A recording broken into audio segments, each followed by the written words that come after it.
Assalamualaikum warahmatullahi wabarakatuh. Selamat datang kembali di video pembelajaran Al-Quran Hadis kelas 7. Ini adalah video pertama kita di semester yang kedua ini, di tahun yang baru. Setelah kalian melewati liburan akhir tahun dan juga atau libur akhir semester pertama. Pada video kita yang pertama ini kita akan bahas tentang kontrak belajar ya, di semester kedua yang akan kita lalui bersama selama kurang lebih 5-6 bulan. Namun sebelumnya ada pesan untuk hari ini, yakni nikmatilah belajarmu hingga kau lupa bahwa dirimu sedang belajar. Maksudnya kita diperintahkan untuk menikmati setiap proses belajar kita. Setiap detik, setiap menit, bahkan setiap jamnya kita harus berusaha menikmatinya hingga kita itu lupa bahwa sebenarnya kita itu sedang belajar.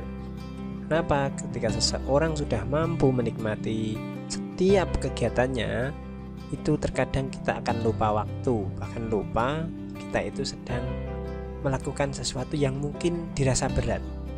Dan itu silakan kalian juga praktekkan dalam semua kegiatan kalian, tidak hanya belajar.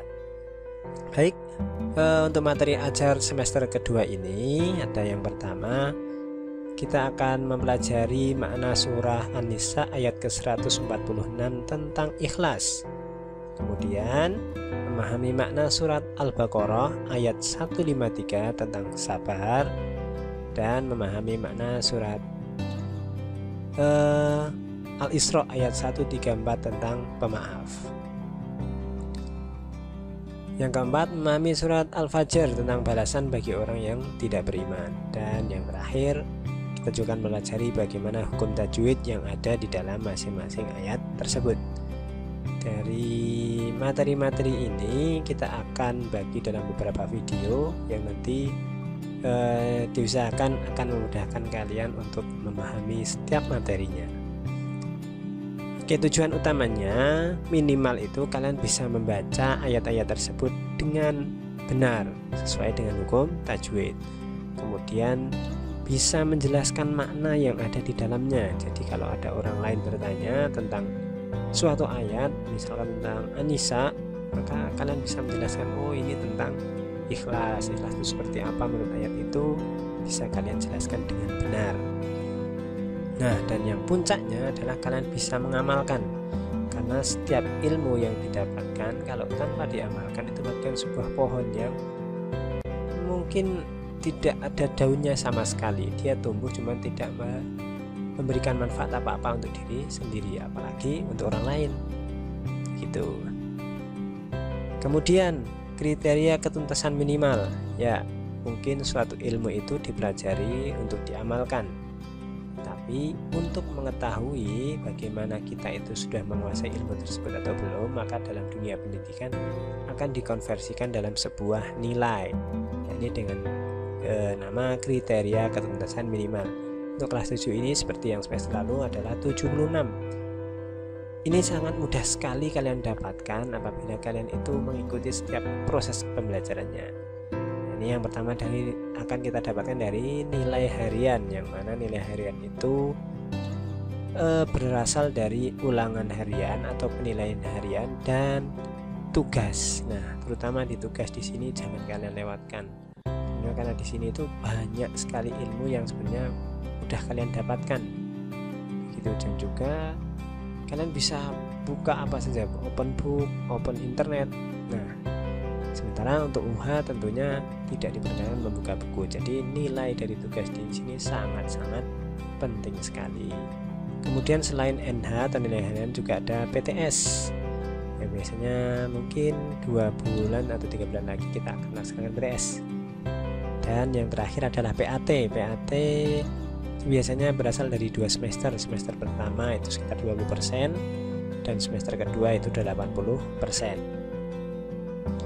Peraturan kita untuk pembelajaran Al-Quran Hadis adalah peraturan yang akan kita gunakan agar pembelajaran kita bisa berjalan dengan baik dan bisa maksimal serta efisien.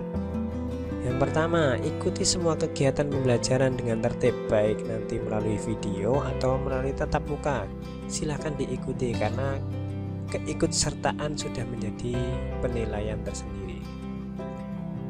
Bila ada tugas, segera kerjakan agar tidak menjadi beban. Banyak yang mengatakan bahwa pembelajaran jarak jauh itu memiliki beban yang sangat berat. Tapi setelah ditelusuri, ternyata yang merasa terbebani akan PJJ itu adalah mereka yang memang suka menunda-nunda tugas. Misalkan yang harusnya cuma 5 soal misalkan, itu dikerjakan nanti-nanti, akhirnya menumpuk. Dan ketika ditagih sama guru-guru, mengatakan tugasnya terlalu banyak.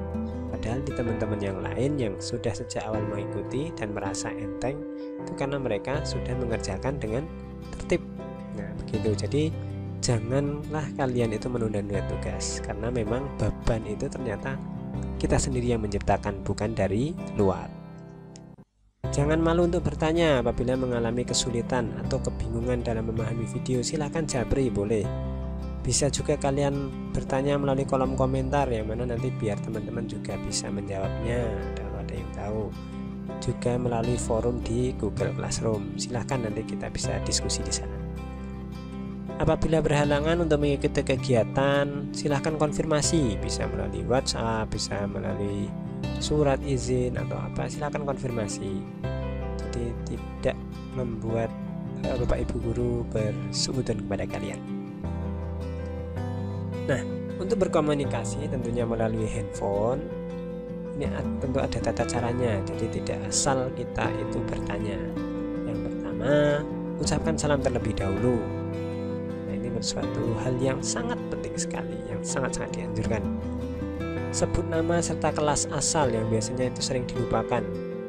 Kebanyakan mengucapkan salam langsung bertanya intinya apa tanpa menunjukkan nama dan kelasnya, sehingga membuat Bapak Ibu kadang bingung ini siapa gitu. Sampaikan hal apa yang ingin ditanyakan atau dikonfirmasi, misalkan mau bertanya tentang materi apa atau mengkonfirmasi tugas yang sudah dikerjakan, silahkan sampaikan. Biasanya kalau konfirmasi tanpa nama itu akan membuat kesulitan Bapak Ibu melacak ini siapa toh gitu. Kemudian tutup dengan ucapan terima kasih. Itu adalah adab yang sangat baik yang harus kalian pertahankan. Yang saya lihat di semester kemarin sudah kalian melakukannya dengan baik. Cuman yang lupa di sini sebut nama serta kelas asal, kadang masih lupa. Baik, mungkin itu untuk video kita kali ini tentang kontrak belajar kita yang akan kita lalui bersama selama 1 semester, dari mulai materi ajar, kemudian tujuan minimal yang harus kalian kuasai, kemudian kriteria ketuntasan minimal, dan juga peraturan-peraturan yang akan kita laksanakan bersama. Semoga kalian bisa menempuh semester ini dengan lebih baik dan mendapatkan ilmu yang bermanfaat. Kurang lebihnya mohon maaf. Wassalamualaikum warahmatullahi wabarakatuh.